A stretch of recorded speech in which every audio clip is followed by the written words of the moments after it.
What's up, everybody? It's your boy TGK back with another one today, man. Today we got some positive news for the Dallas Mavericks. A fan favorite, Dennis Smith Jr., has returned to Dallas. We're about to get into that and much more, how the financial impact plays out, who has to go, who gets to stay, and I got a special update for everybody out there. Anyway, enough of the fluff. Let's get to the stuff.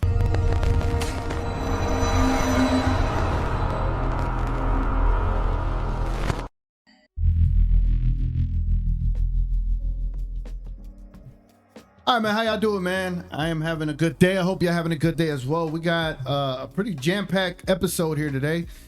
Just got everything going, man. It's been exciting. You know, oddly enough to say, as someone as, you know, how would I say, as opinionated as I have been, this has been a interesting day, to say the least, because I did not start the day being excited about certain things, but I did make an announcement prior to this news breaking, and I want to make the announcement right now before we get into all the Dennis Smith Jr. stuff. Midnight Madness is returning, ladies and gentlemen. Midnight Madness is returning. All right, sound the alarm. Let a friend know that I will be covering the Dallas Mavericks. Now, it doesn't come as a shock. I'm already expecting pushback, but I still want to cover them, man. I think I've gotten to a point where I could compartmentalize my hatred for Nico and my embedded love for the Dallas Mavericks. I am still separating the two, and I think I'll be able to do it, man. And with Dennis Smith Jr. back, it kind of feels like it's easier to deal with as opposed to the opposite, man. So I just wanted to announce that. Now, without further ado, let's go ahead and let's get into the news, ladies and gentlemen, about Dennis Smith Jr. returning to the Dallas Mavericks. And let's go ahead and let's get over here to the other screen.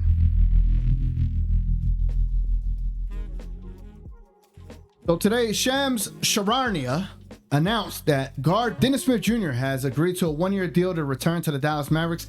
Agent Daniel Hazan of Hazan Sports Management tells ESPN Smith reunites with the franchise that drafted him number 9 overall in 2017, and he'll now compete in training camp in Dallas. What?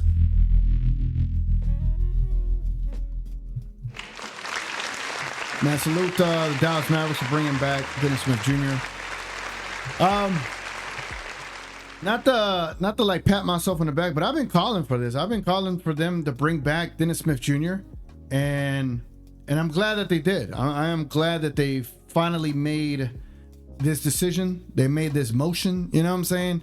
But now it really, like, if you've seen the thumbnail, it really begs the question, like, who's out? Who is leaving this team to fit Dennis Smith Jr. in? And you know, I'm all over the place, but I do want to talk about that, but I also want to talk about his fit with this team, and we'll get into that as well. So just bear with me. I'm gonna get through all this stuff, and then we'll review his highlights at the end of this video. So let's go ahead and get started with the financial element and the financial aspect as to who's gonna get cut.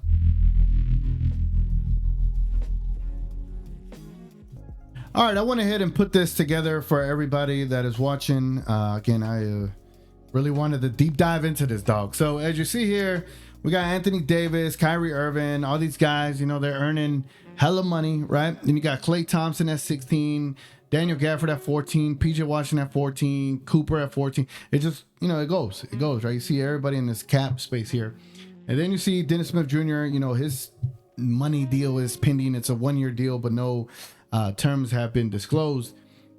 So just so you can see what the guaranteed contracts look like, who's a rookie, who's a two-way, who's an exhibit, and who's pending, right? Let's get to the cap summary. Now, in the cap summary, this is the team salary here. You got the dead money between McGee and Omax at 3.2 mil. You got the total at 205 million. The luxury tax line, the first apron, and then the second apron. So this is key, ladies and gentlemen. The second apron is 207 million, 0.8. All right. And then you have the over-under tax, which the Mavericks are over the tax by 17 mil. Yeah, and they're over the first apron by 9 mil. and then they are up under the second apron by 2.5 mil. So to my understanding, they're still able to make moves, right? They're still able to make moves. And so the biggest question falls to who the hell is going to be released? Who's going to be cut? And as you saw in the thumbnail, Dante Exum and Brandon Williams are the two people in question.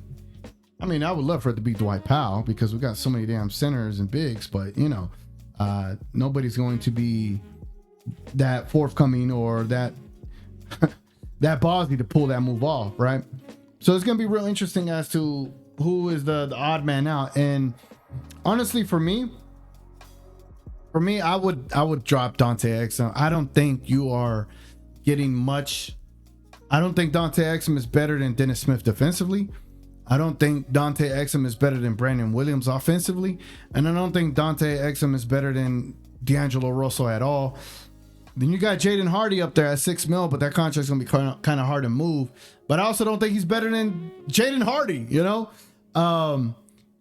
Dennis Smith Jr. is gonna bring you the point of attack defender. He's gonna give you the options, an option out there to play a point guard out there. You get a little bit of D-Lo insurance in case D-Lo is struggling defensively. You got someone that could fit right in with Anthony Davis and this defensive squad that the Mavericks have.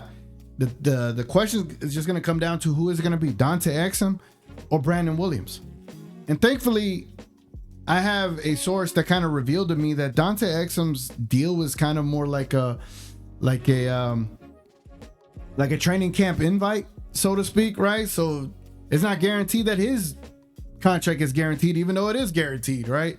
But they're under that second apron. They can still sign Dennis Smith Jr. It's just they still have to let someone go. And honestly, I wish that the Mavericks, Nico Harrison, would have thought ahead of time and thought, you know what, might as well just go get Dennis Smith Jr. instead of Dante Exum. But they didn't do that, and so here we are into a situation where we have to let one of them go and keep the other. But I think Dennis Smith Jr. fits right in with this team. I mean, when you look at this team now, they are very stacked. I just wish Kyrie wasn't injured, but he fits right in with this team. And I think it is a great signing and whatnot.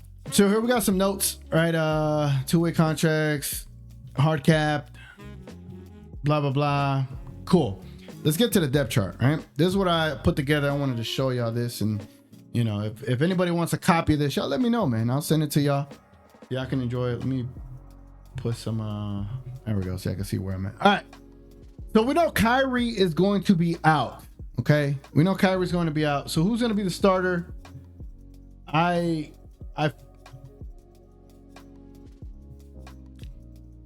Who's going to be starting?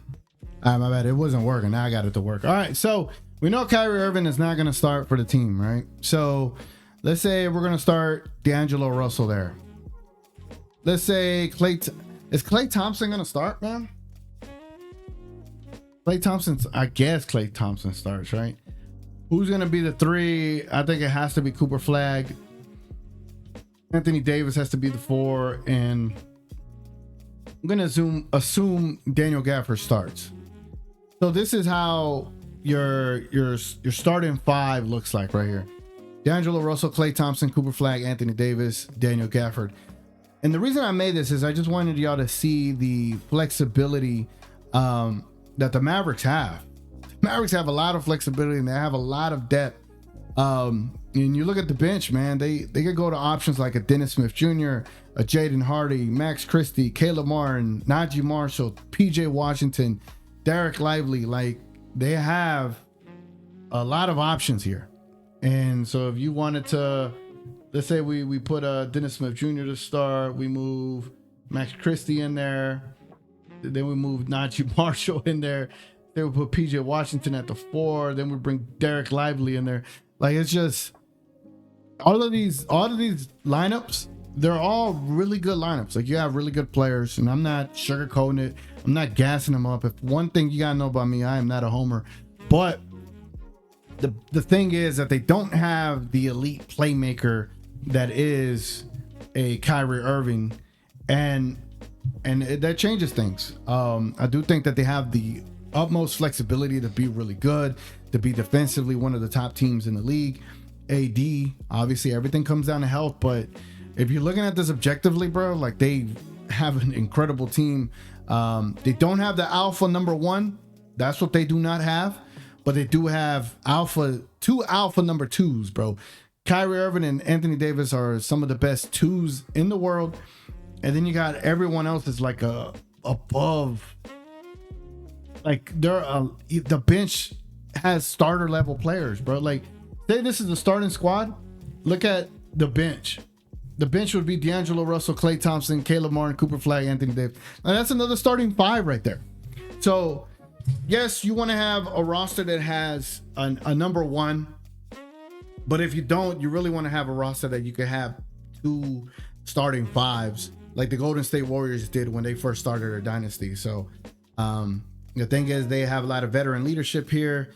And with adding Dennis Smith Jr., it gives you a lot of flexibility in your bench unit. There's a lot of guards on this team, so it just depends on how they're going to use him. I just feel like Dante Exum is the odd man out, and he needs to go. He needs to go and needs to go quick.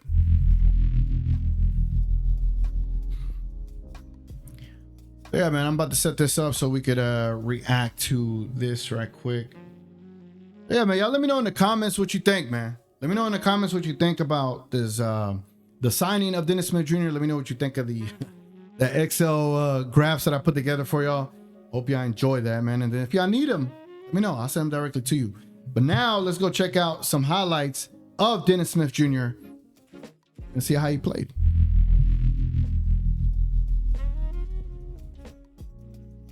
All right, let's go ahead and shut off this music and let me fix this. All right, man, I just want to send a quick shout out to Panda Hank. Y'all go check out Panda Hank, man. If y'all don't know who that is, he is he gets a lot of highlights specifically for the Mavericks. Go check him out, bro. He has a lot of great stuff on here. He does Summer League. During the season, he gets you D'Angelo Russell highlights. So if you're into that kind of content, man, y'all go check him out. And let's check this out. Look at that defense. I think Dennis Smith Jr. is going to play a big role. Look, he's guarding KD right there. Look at that. Look at that. Block that. Get out of here. Oh, he poked it. Here he goes defensively. That's just great defense. He never fouled. Another block. Where's he at? Defensively, look at this. Oh, strip Trae Young. Against Luka? What does he do against Luka? Oh, he steals it. Yeah, when you got a point of attack defender like that, it changes things, man. Here it goes again. Look at this. Look at this defense. Look at that's insane, dog. That is insane. What does he do against Jalen Brunson? Ripped him. Look at his defense. Look at his defense. Oh, look at that. So that's the appeal, right? That's the appeal of having someone like that you could bring into the squad that could play a point of attack defensively, and then also have some offensive chops. And that's going to be a big key to this, is how much time is he going to play, right? How much time is he going to get? Is he efficient enough to get much time? Let's take a look into those stats and see how efficient he's been. So these stats here are when Dennis Smith Jr. was last in the league in 2023, 2024. I mean, if I don't got all the stats correct, he was averaging 6.6 points per game in almost 19 minutes, 43% from the field, 29% from three. Yeah, he's going to do a lot better. 3.6 assists, almost 3 rebounds, 1.2 steals, negative 0.6. Let's take a look at the advanced metrics here.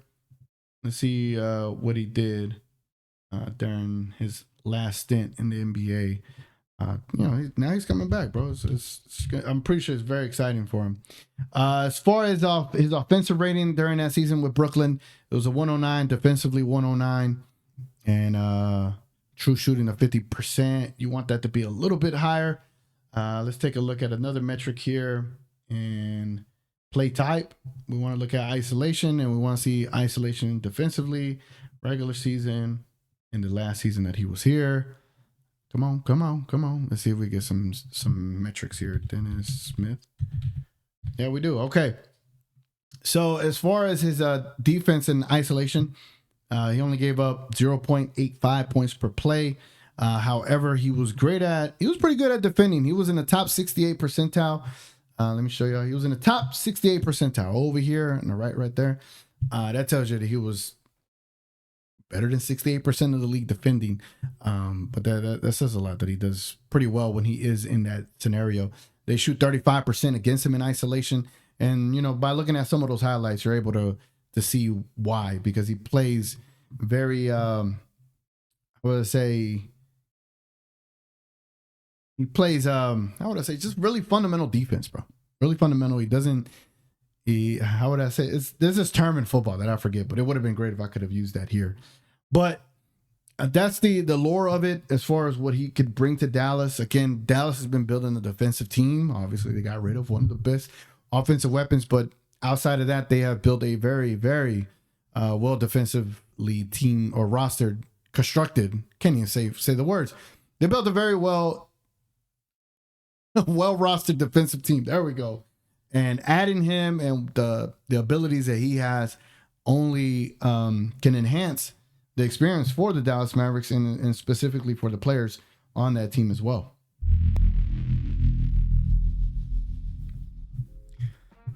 So yeah, man, y'all go ahead and let me know what y'all think in the comments below, how you feel about Mr. Dennis Smith Jr. being back on the Dallas Mavericks. I will say it is one of the feel good stories in Dallas sports right now. Those are kind of hard to come by, but that is one of the feel good stories here, and I'm excited for that, man. I am excited for him.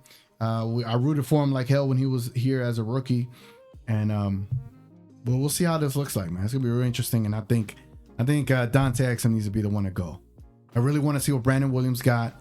I really want to see what he can contribute if he does get minutes, which he probably won't get much, but I just don't think Dante Exum has a role in the squad. Anyway, man, y'all let me know what y'all think of all the stuff I just showed you. That was a real in-depth breakdown of a lot of stuff, all right? Don't be laughing at me.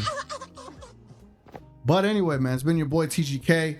And if anybody says, man, you need to stick to covering Luka and all that stuff, I only got one thing to say to you, brother.